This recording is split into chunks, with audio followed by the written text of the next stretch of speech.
C'est une nouvelle recrue que j'ai trouvée dans mon dernier casting qui s'appelle Laetitia, qui est française. Quel âge as-tu? 15 ans.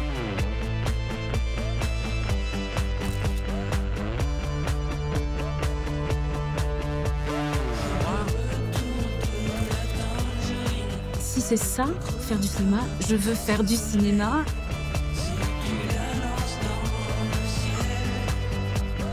Ça m'intéresse pas de devenir quelqu'un. Ce que je veux, c'est apprendre des choses. Ce qui est formidable, c'est d'être débutant dans la vie.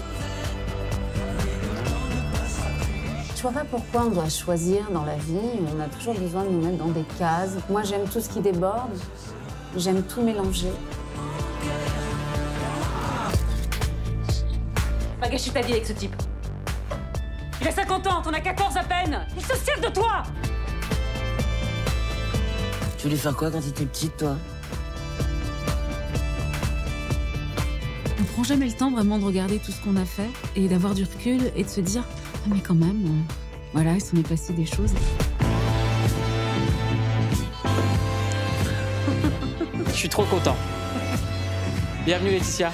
Merci. Ça va bien? Ouais, super. Première fois qu'on vous reçoit dans Click avec plein de questions. Là, on a entendu une phrase qui résume bien le fil de l'entretien que j'ai envie de mener ce soir. C'est la notion d'apprentissage. Laetitia Casta, vous avez appris tout le temps des choses. Vous avez appris en faisant. Et on va en parler en racontant la carrière. Mais tout de suite, on parle d'un film qui sort cette semaine. Comment ça s'appelle? Le bonheur est pour demain. De quoi ça parle? D'amour. Ouais. D'amour fou. Ouais. Et c'est, en fait, le message du film, c'est celui-ci. C'est sans amour, on n'est rien. Et finalement, le reste n'est pas vraiment important ou intéressant. Et voilà, ce sont des êtres qui s'aiment très, très fort au-delà des murs. C'est un film de Brigitte Si. Vous jouez le rôle de Sophie, une jeune femme un peu perdue, en couple avec un dealer qui rencontre un jour un homme séduisant. Cet homme lui redonne espoir, sauf qu'il se retrouve condamné à une lourde peine de prison pour avoir tué un homme lors d'un braquage. Elle refuse de renoncer à cet amour. Son bonheur sera pour demain. On regarde la bande-annonce. Je te conseille de pas trop parler avec lui. Bah tu peux te les garder tes conseils. C'est quoi ton parfum? T'aimes pas? Si, j'aime beaucoup. Je connais même pas, qu'est-ce que t'imagines? Qu'est-ce qui se passe? Je te parle, alors t'arrêtes et tu me regardes, d'accord? Je reviendrai. Je reviens toujours. Il vous en fait baver, Claude. Non, c'est mes fils qui en bavent avec moi. Et toi, tu veux quoi? Je veux le revoir.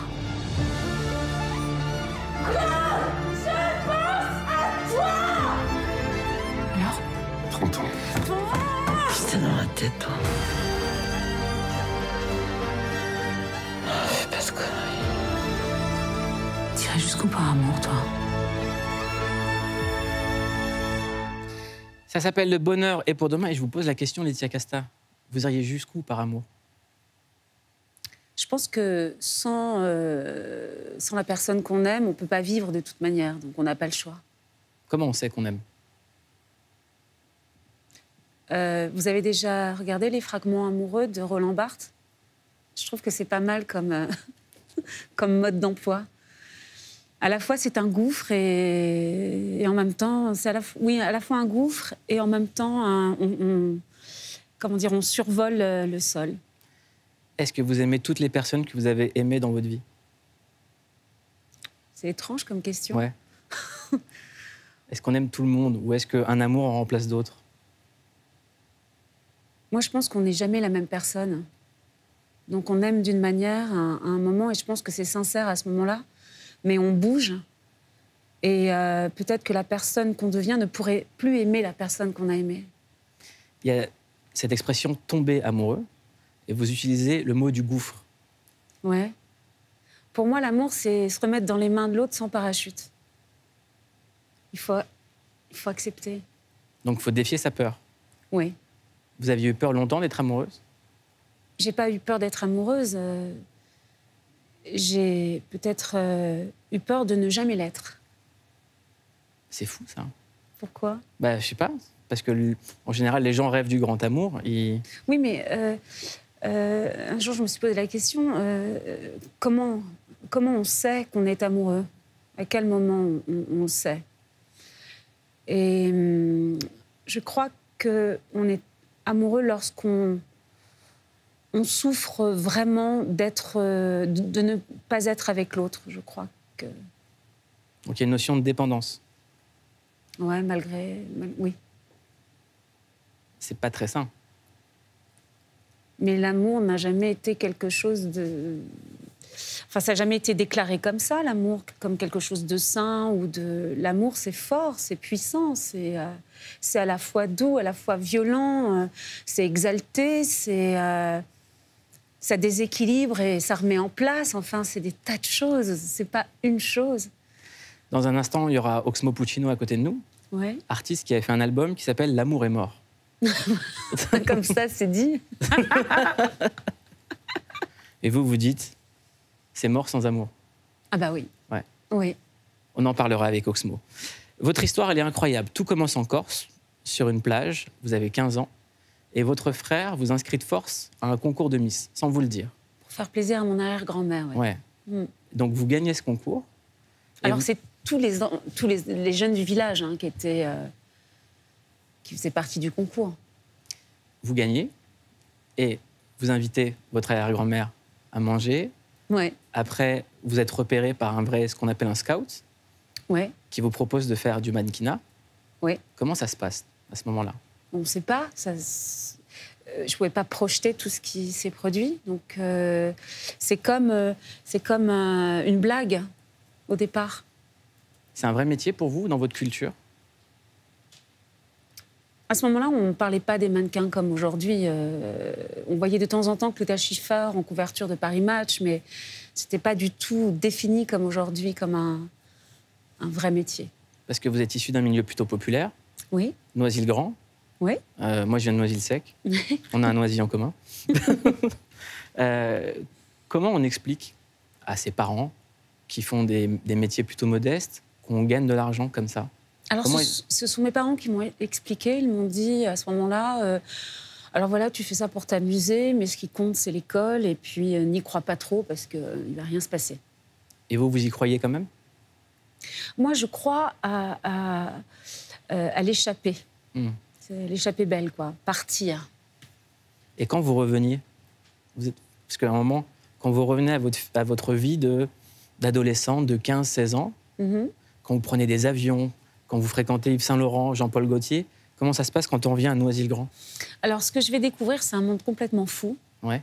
où tout est possible. Et tout ce qui, justement, est excentrique, où on parle ouvertement, c'est la création. C'est un monde incroyable qui s'ouvre à moi. Et c'est comme si, d'un coup, tout est possible. Et ensuite, je revenais chez moi et c'était une vie tout à fait normale, mais en même temps, ça m'a apporté beaucoup d'équilibre. Vous aviez les codes de ces milieux? Pas du tout. Pas du tout. Comment vous les avez appris? Qui vous les a appris? Alors, personne ne m'a appris quoi que ce soit. C'est par les expériences, au fur et à mesure, où j'ai appris à décoder ce qu'était la responsabilité d'un plateau, d'un budget, des clients, comment mettre en valeur un vêtement. Parfois confronté à la difficulté du regard qu'on pose sur vous, des remarques sur votre physique alors que vous n'avez jamais rien demandé dans les castings, puisqu'il y avait plein de filles qui étaient là, et puis les gens vous regardent comme ça et on fait des commentaires, ça va pas, est-ce que ça fonctionne pas. C'est assez violent, finalement. C'est ça, c'est comment est-ce qu'on arrive à avoir une estime de soi quand on est tout le temps jugé? Tout le temps. Jugé, observé sur son physique. Peut-être, j'ai jamais voulu déclencher ça. Je voulais pas être spécialement mannequin. Donc j'avais une sorte de, comment vous dire, une sorte de fierté qui était là. Comme dire, bon, comme je vous ai rien demandé, je me souviens d'avoir fait une remarque à quelqu'un une fois où la personne, donc c'était une femme, elle faisait des commentaires sur mon physique et je lui avais répondu, mais vous pensez que vous habillez qui dans la rue? Et j'avais 15 ans à ce moment-là. Et je me permettais de dire des choses parce que j'avais certaines valeurs, des choses par mon éducation qu'on m'avait données. J'aimerais qu'on regarde un extrait d'un reportage où vous aviez 18 ans. Tu sais qu'est-ce qu'elle fait là? À 18 ans à peine, Laetitia a fait des dizaines de couvertures de grands magazines, mais elle n'est pas encore tout à fait une star. Tu vois la photo? C'est qui? Ma sœur. Dans la famille, elle est strictement traitée comme les autres. Elle demande l'argent de poche qu'elle a besoin pour aller au cinéma, en dehors des besoins qu'elle a professionnels qu'elle doit. Le reste ne pose pas problème, elle ne l'utilise pas, n'a pas d'envie particulière. Elle s'habille au supermarché du coin, comme toutes les filles de son âge. Voilà. C'était qui Laetitia Casta à cette époque, quand vous la voyez comme ça?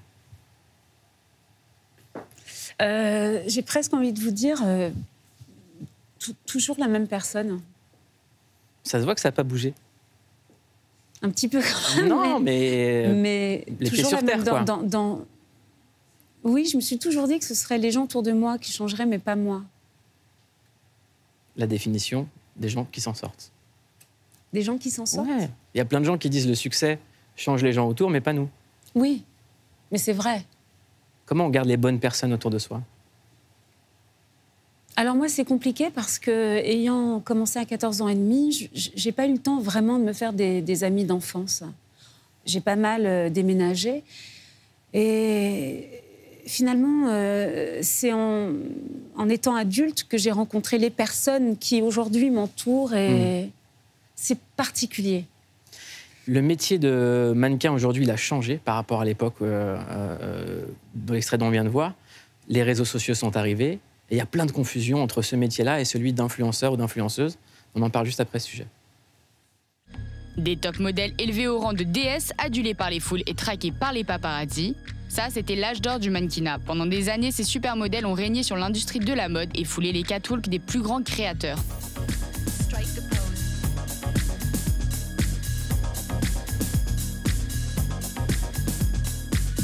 Mais depuis, les choses ont un peu changé, notamment depuis l'apparition des réseaux sociaux qui ont fait émerger un nouveau type de métier.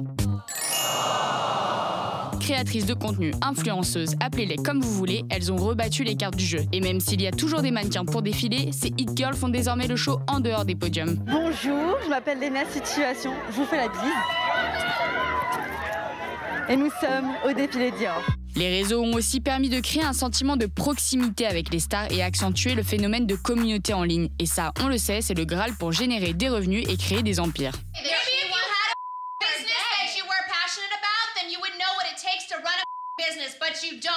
Bref, de véritables businesswomen qui multiplient les casquettes. Et récemment, ça va encore plus loin. Des agences qui, grâce à l'utilisation de l'intelligence artificielle, ont créé des influenceuses. Oui, vous avez bien entendu, des avatars qui ne risquent pas de faire de burn-out, prendre des kilos ou demander une augmentation salariale. Don't get hung up on the final result. Enjoy the process of who you are becoming along the way. Bon, on n'en est pas encore là, mais on se demande quand même, est-ce que les top modèles ont été remplacés par les influenceurs? Laetitia Casta. Ça me fait rire parce que j'ai eu l'impression, je suis peut-être un vieux dinosaure, mais j'ai traversé pas mal de choses. Où je me souviens quand on disait que lorsqu'on faisait de la télévision, on ne pouvait pas faire du cinéma, ça a bien changé. Ou lorsque les actrices ne faisaient pas encore de mode, on trouvait que c'était pas bien de faire de la publicité. Et j'ai traversé des mouvements comme ça qui perpétuellement se renouvellent, se remettent, ça s'inverse de nouveau. Donc, il y a déjà des nouveaux métiers qu'on ne connaît pas encore qui vont arriver. Vous avez fait un chemin différent. C'est que là, on voit aujourd'hui plein de modèles qui deviennent influenceuses avec comme valeur cardinale l'argent ou l'entrepreneuriat. Vous avez fait un chemin pour vous affirmer en tant qu'artiste. Quand on prend la Laetitia Casta d'aujourd'hui, c'est quelqu'un qui joue dans des films, qui est reconnue en tant que grande comédienne. C'est très très loin de vous maintenant tout ça. On n'est pas face à la même personne, vous ne pouvez pas me dire ça. C'est plus la même industrie, c'est plus votre... Alors, les motivations sont effectivement, c'est le business. C'est-à-dire que ce sont des filles qui ont la tête sur les épaules et qui construisent quelque chose, pourquoi pas? C'est très bien aussi. Elles sont loin d'être bêtes, au contraire. Non, je parle de vous. De moi?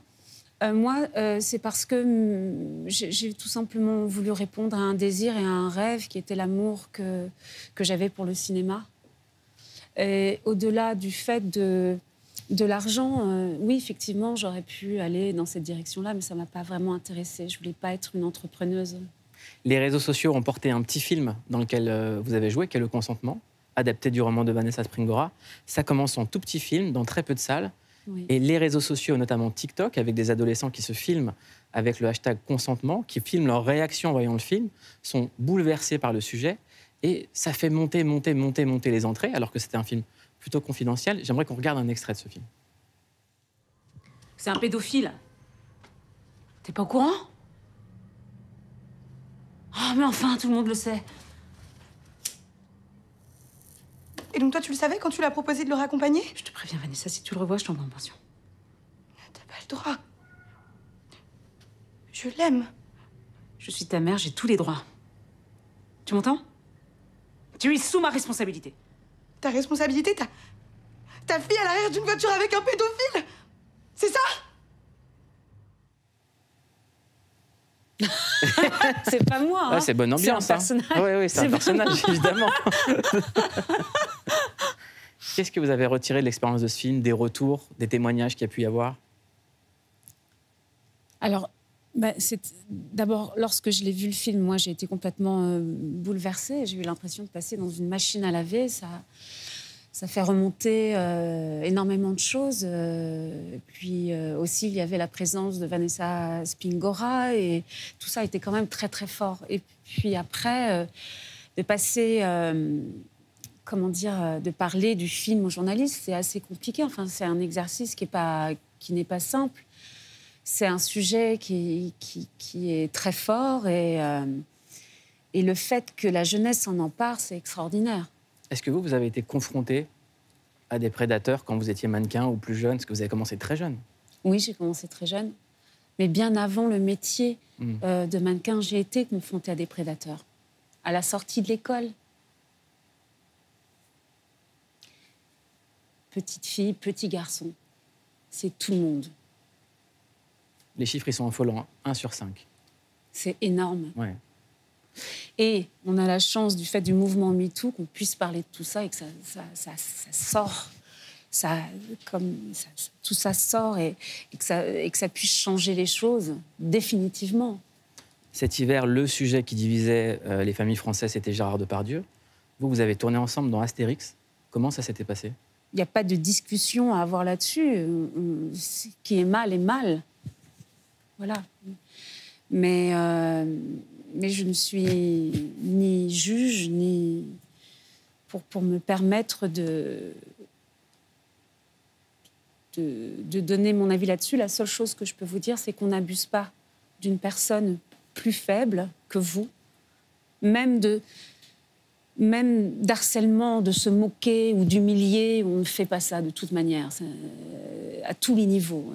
Et là, on est au-dessus de tout ça. Et en ayant eu justement 14 ans et demi, j'ai pu traverser 25 ans de souffrance masculine, que ça soit dans la misogynie, que ce soit dans de vous rendre objet du désir ou objet tout simplement, ou même de traverser de l'étape d'être mannequin à actrice, toutes les preuves, tous les combats, tout ce qu'il a fallu que je mène en tant que femme pour être tout simplement ce que je suis. Lorsque vous me dites, vous êtes artiste, vous êtes dans le cinéma, mais ça a été un tel combat qu'un jour, je me suis dit, est-ce que je vais pouvoir poser les armes? Et avant d'arriver à dire non, ça a mis pas mal d'années. Le cheminement, il est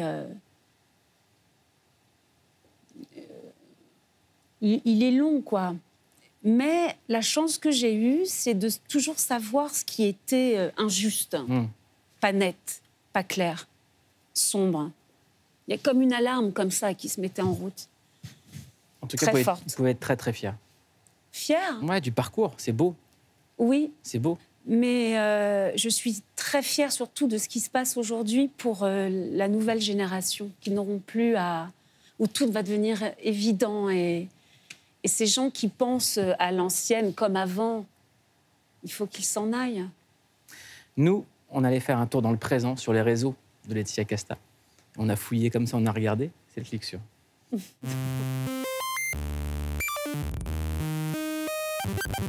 On a cliqué sur vous, Laetitia Casta. Et sur votre Instagram, on a scruté votre carrière de mannequin. Qui porte des tenues. Bon, nous, si on les porte, on a l'air ridicule, mais vous, ça passe. D'ailleurs, tous vos looks sont ultra scrutés par toute la presse. Mais promis, on ne parlera pas de vos mensurations. C'est arrivé plein de fois de casser vous savez, les petits enregistreurs des intervieweurs. Dès qu'on parlait de mensuration. Mais aussi votre carrière d'actrice, avec des rôles allant de Falbala à Brigitte Bardot, en passant par la mère de Vanessa Springora. Mais aussi Lila, une jeune femme avec... ouais, pas mal de soucis. Une petite coupe de champagne. Non, j'ai arrêté l'alcool. Un petit jus de fruits alors. Non, je peux pas, je fais du diabète. De l'eau pétillante. Ça me fait péter. Vous êtes hyper rodé en interview. Et on apprend des choses surprenantes, hein. Que vous avez des talents de guérisseuse. D'ailleurs, ça tombe bien, je me sens un peu patraque en ce moment. Sur le bateau, tu m'as fait des points de pression extraordinaires. Ah voilà, t'es un don de guérisseuse. Que vous répondez de façon hyper naturelle aux interviews posées contre un mur. Et j'assume entièrement cette position-là. Mais vous interviewez, c'est aussi une épreuve pour les journalistes, qui perdent un peu leurs moyens et qui galèrent sur les infos qu'ils vous soumettent. Il paraît que vous avez travaillé comme une folle après, hein, pour être à la hauteur. Non, j'ai pas eu l'impression de travailler comme une folle. Vous êtes allé rencontrer Brigitte Bardot, c'est ça directement, pour échanger avec elle. Alors, j'ai pas eu cette chance-là. Et il a apprécié finalement, il l'a intégré. Pas tout de suite, pas tout de suite.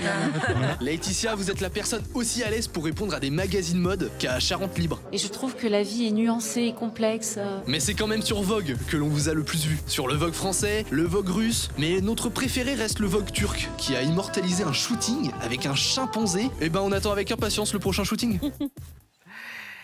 Laetitia Casta, on va vous soumettre plein de questions de la télévision française. C'est la foire aux questions. Pourquoi la Normandie et Tony Parker vont accueillir Taylor Swift avec un pesto maison? Quel signal ça donne? Allez, on envoie la première question. Pourquoi les filles, elles aiment bien les mauvais garçons? C'est quand elles se dévalorisent. Comment? Quand elles se dévalorisent. Elles se dévalorisent, elles n'ont pas confiance en elles et du coup, elles vont choisir quelqu'un qui leur renvoie ça. Deuxième question. Consommation occasionnelle de stupéfiants. De quoi? Consommation occasionnelle de stupéfiants? C'est la question à vos papiers, s'il vous plaît. Ah d'accord. Et je dois répondre quoi à ça? Est-ce que j'en ai déjà pris ou pas? Occasionnel. On passe à la question les yeux dans les yeux. Si vous aviez le président de la République en face de vous, quelles questions lui poseriez-vous? Et plus globalement, qu'est-ce que vous attendez de cette conférence de presse?